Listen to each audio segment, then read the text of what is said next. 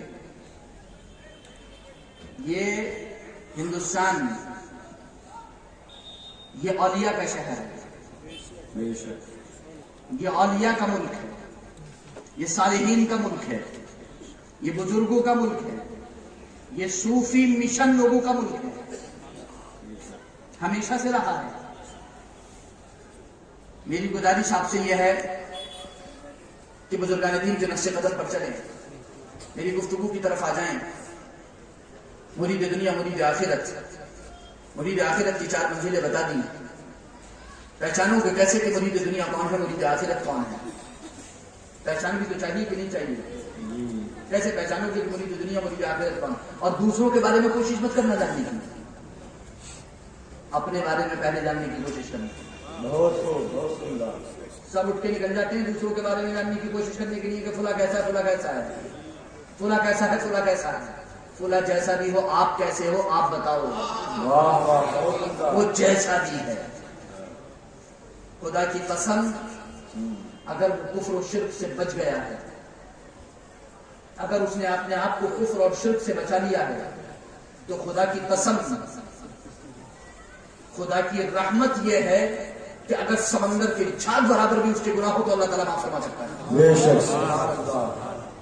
اس نے فرما دیا یغفر لمن یشاء ویعذب من یشاء، جس کی چاہے مغفرت فرمائے اور جسے چاہے عذاب دے. تو جس کی چاہے مغفرت فرمائے، کہیں ایسا نہ ہو کہ جس کے بارے میں پتہ کرنا چلے ہو کہ وہ کیسا ہے، وہ یغفر لمن یشاء میں ہو اور آپ چلے ہو اس کو جانچنے کے لیے تو آپ یعذب من یشاء میں. سمجھنے کی ضرورت ہے. کہیں ایسا نہ ہو کہ جس کو جانچنے چلے ہو وہ یغفر لمن یشاء میں ہو، یعنی جن کی اللہ مغفرت فرمائے، اور ہم جو ہے یعذب من یشاء میں ہو کہ جنہیں عذاب مل جائے. مرید دنیا مرید آخرت، میں اس مرید کی بات کر رہا ہوں جس مرید کی بات قرآن نے کی ہے. مرید دنیا مرید آخرت کون ہے؟ مرید دنیا کون ہے؟ مرید آخرت. مرید دنیا اس دنیا میں جو کچھ بھی حاصل کرتا ہے، بے ایمانی، بددیانتی اور جھوٹ کی بنیاد پر حاصل کرتا ہے. مرید آخرت جو کچھ بھی حاصل کرتا ہے، امانت داری، دیانت داری اور سچائی کی بنیاد پر حاصل کرتا ہے. بے شک. مرید دنیا جو کچھ بھی حاصل کرتا ہے وہ ظلم اور زیادتی کی بنیاد پر. آج دیکھ لو کیسا ظلم اور زیادتی اور ظلموں پر بریت کا ننگا ناچ رہے لوگ، اور کیسا ظلم ہو رہا، کیسے حقوق پامال کیے جا رہے، کس طریقے سے لوگوں پر ظلم اور زیادتی کی جا رہی ہے، جی بھر کے ظلم کیا جا رہا ہے. کیونکہ مرید دنیا کا کام ہی ہے ظلم اور زیادتی کی بنیاد پر دنیا حاصل کرنا. اور مرید آخرت وہ ہے جو عدل و انصاف کی بنیاد پر حاصل کرے. بے شک. مرید دنیا وہ ہے جو صرف بھلائی کا حکم دے اور برائی سے روکے. مرید دنیا وہ ہے جو صرف برائی کا حکم دے اور بھلائی سے روکے. اور مرید آخرت وہ ہے جو صرف بھلائی کا حکم دے اور برائی سے روکے. بے شک. کیا بات ہے. بہت واضح فرق ہے مرید دنیا مرید آخرت میں. کسی کا بھی مرید بننے سے پہلے دیکھیں نا کہ پہلے مرید آخرت بھی ہو کہ نہیں ہو. مرید بننے کا مطلب یہ ہوتا ہے کہ دل میں جو کچھ بچا کچا میل کچیل ہے وہ بھی دور ہو جائے.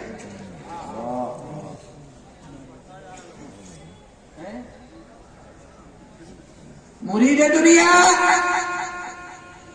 جو کچھ بھی حاصل کرتا ہے وہ دوسروں کے حقوق کاٹتے ہوئے حاصل کرتا ہے.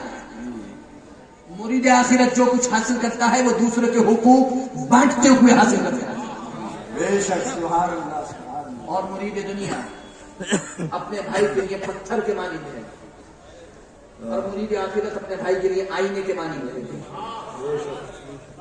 مرید دنیا اپنے بھائی کے لیے پتھر کے مانند ہے، مرید آخرت اپنے بھائی کے لیے آئینے کے مانند ہے.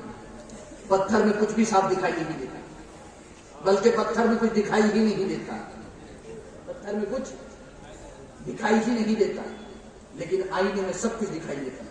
بے شک بے شک مرید آخرت اپنے بھائی کے لیے آئینے کے مانند ہے، اور یہ میں نہیں کہہ رہا ہوں کہ مرید آخرت اپنے بھائی کے لیے آئینے کے مانند ہے، بلکہ ابو داؤد شریف کی حدیث اللہ کے رسول نے ارشاد فرمایا المؤمن مرآت المؤمن، مومن مومن کا آئینہ ہے۔ بے شک بے شک سن لیا؟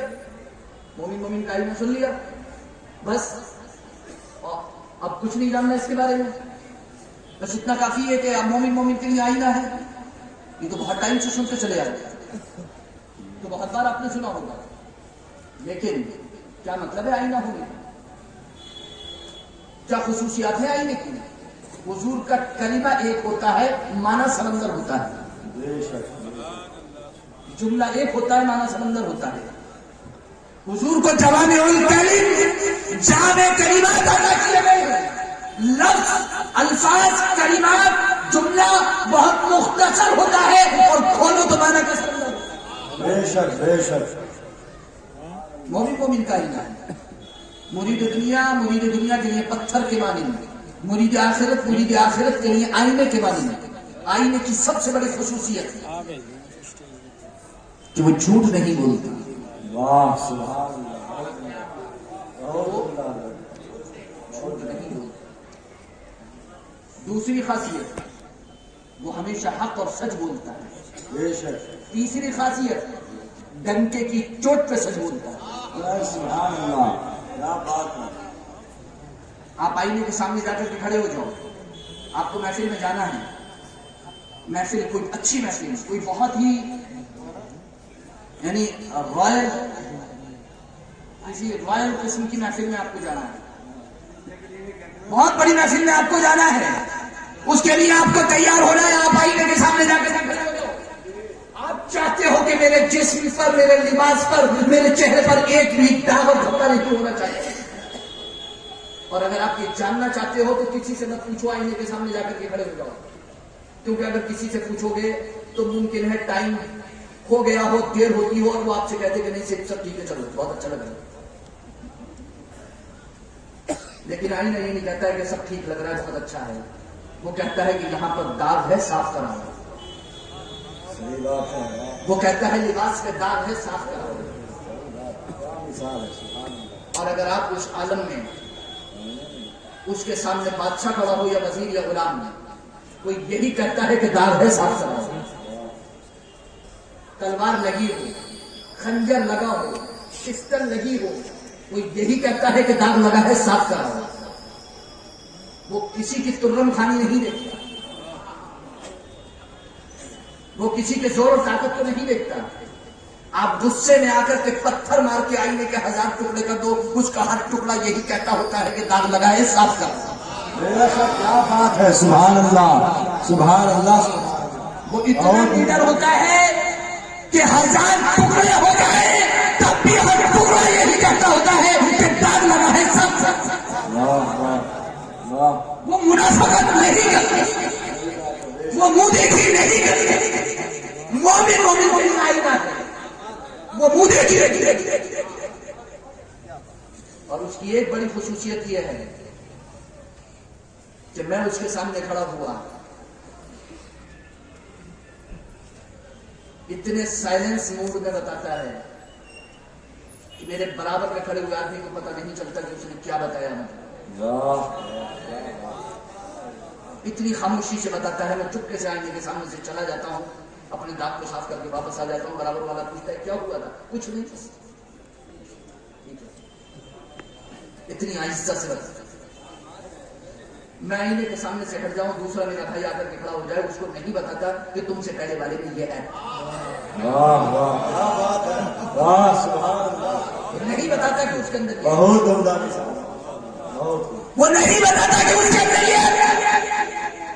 اور اگر میں 1000 بار سامنے آؤں تو مجھے 1000 بار بتائے گا کہ تمہارے بارے میں۔ اور اس کی سب سے بڑی خصوصیت یہ ہے کہ اگر میں اس داغ کو، دھبے کو صاف کر کے اس کے سامنے ساری زندگی آؤں تو کبھی یاد نہیں دلاتا کہ تم میں یہ عیب تھا،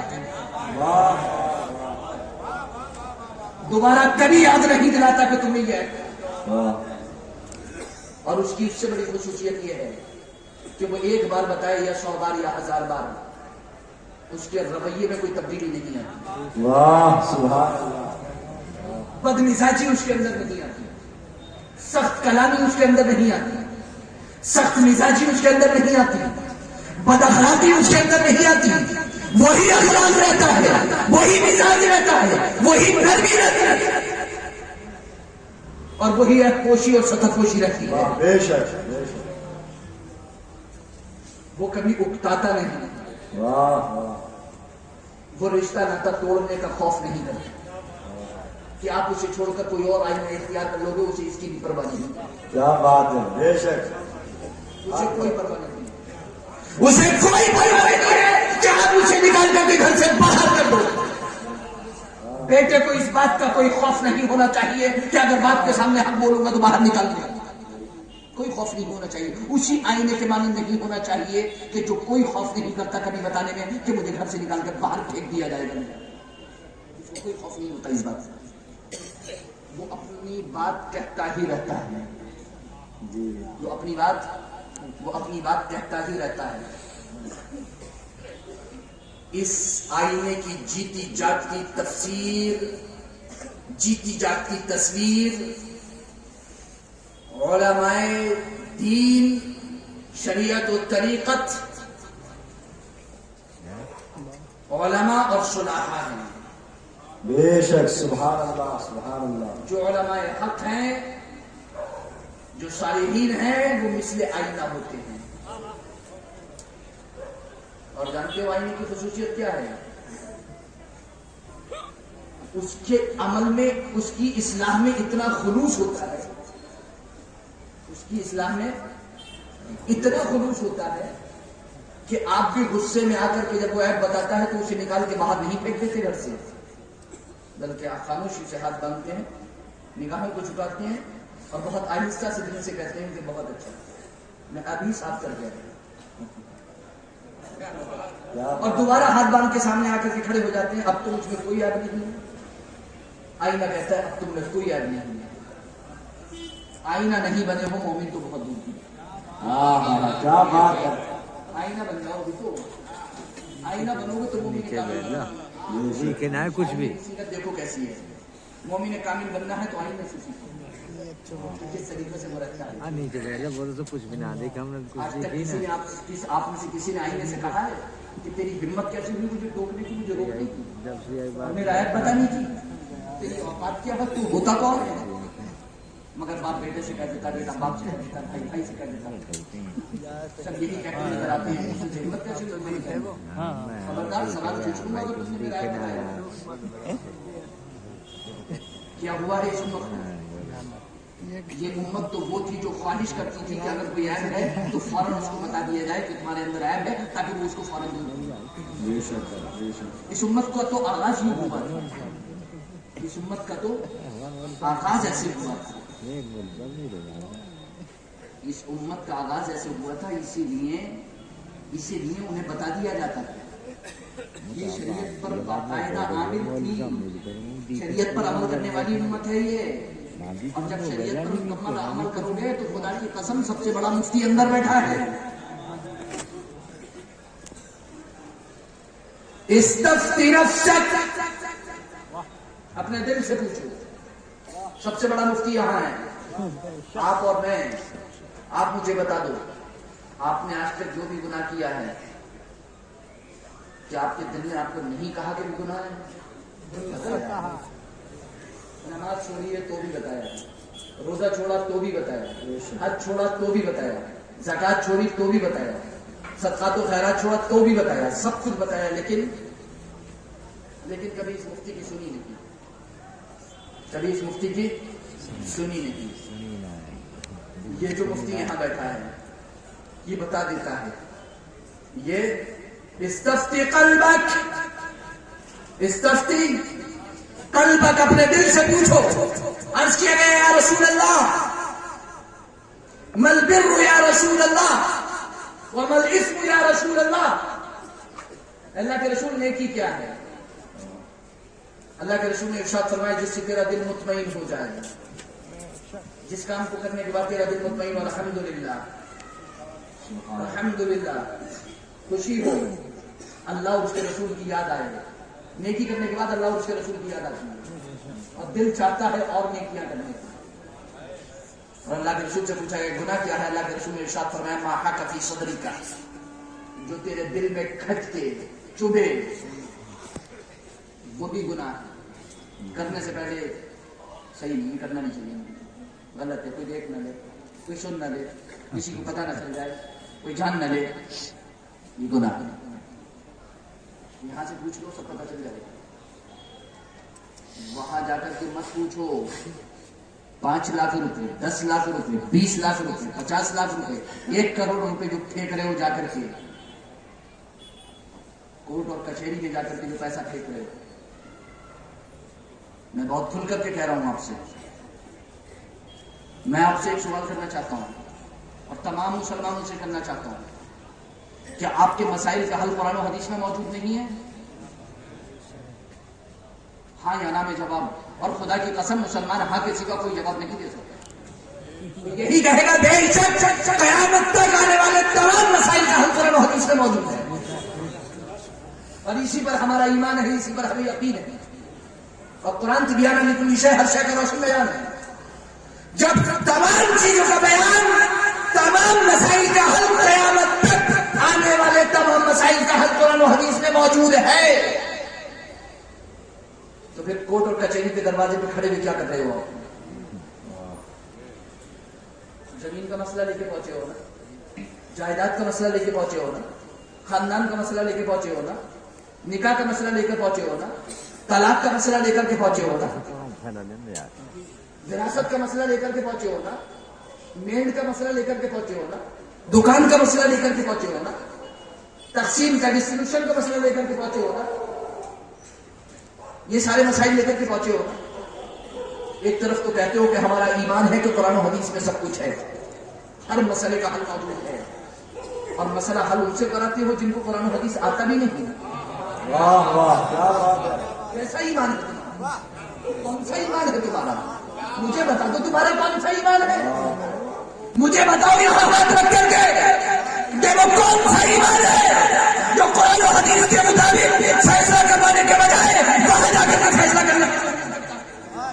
اگر تم مرید دنیا نہیں بیٹھے ہو اور تمہاری نیت خراب نہیں ہوئی ہے تو دراصل مرید دنیا بن بیٹھے ہو, اسی لیے وہاں کا دروازہ کھٹکھٹا رہے ہو. اگر آخرت کی نیت ہوتی تو فیصلہ تو مفتی اور قاضی سے ہی کراتے, فیصلہ تو دارالفتاء دارالقضا میں ہی کراتے.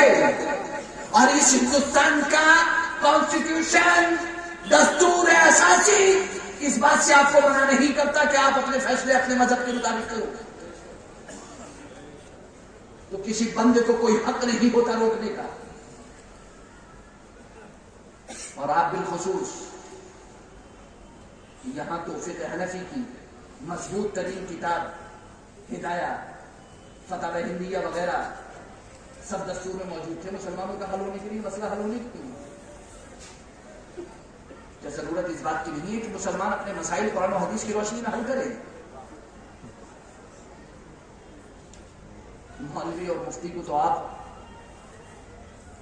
الحمدللہ میرے والد ماجد علی رحمہ کا ایک ارشاد سننے پہلے, اس کے بعد بتاؤں گا. ارشاد فرماتے تھے جو طے کر کے لے وہ رشوت, جو مہنگ کے لے وہ بھی, جو بے طلب ملے وہ تحفہ, وہ ہدیہ لینا جائز دینا جائز. سبحان اللہ کیا لینا بات ہے. جائز. اور معروف کرخی کا قول, معروف کرخی بہت بڑے امام ہیں, بہت بڑے ولی ہیں, علامہ سعید آلوسی مصری حنفی صاحب تفسیر روح المعانی ہے. سورہ جمعہ کی آیت کریمہ کے تحت لکھا ہے وَتَرَكُوكَ قائمہ کے تحت, یہ جو آیت کریمہ ہے اے الذین آمنوا اذا نودی للصلاۃ, اس کے تحت لکھا ہے کہ ابن الجوزی کے مطابق معروف کرخی امی تھے, مگر اللہ نے انہیں ایسا کلام عطا کیا تھا کہ بڑے بڑے عقل والے برتہ حیرت میں تھے. ان کے کلام کو حل کرنے کے لیے عقل والے بیٹھتے تھے. ایسا کلام ان کو عطا کیا تھا اللہ نے. وہ فرماتے ہیں معروف کرخی علی رحمہ، درویش فقیر وہ ہے جو کسی سے کسی چیز کی تما نہ کرے، بے طلب ملے تو منع نہ کرے، اور مل جائے تو جمع نہ کرے۔ مل جائے تو جمع نہ کرے۔ اب تو سبھی الٹا ہے، اب تو سبھی الٹا ہے۔ میں نے ملا فقیر اخوند علی رحمہ کے صاحب سجادہ کے سامنے ایک جملہ عرض کیا تھا۔ میں نے عرض کیا تھا کہ حضرت اگر ہندوستان میں موجود خانقاہیں لنگر لٹانے پر آ جائیں تو کوئی مسلمان بھوکا نہ سوئے ہندوستان میں، کوئی مسلمان بھوکا۔ اور یاد رکھنا دعوت الجیران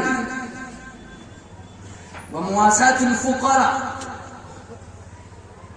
پڑوسیوں کو کھلانا اور غریبوں فقیروں مسکینوں بیواؤں کی مدد کرنا، ان کی غمخواری کرنا، امام اہل سنت مجدد دین و ملت الشاہ امام احمد رضا خان فاضل بریلوی علیہ الرحمۃ والرضوان نے ایک رسالہ لکھا ہے، راد القحط والوبا بدعوت الجیران ومواساة الفقراء، یعنی پڑوسیوں کو کھلانا اور غریب و فقیروں کی غمخواری مدد کرنا۔ چلو میری بات غور سے، غریب و فقیروں کی مدد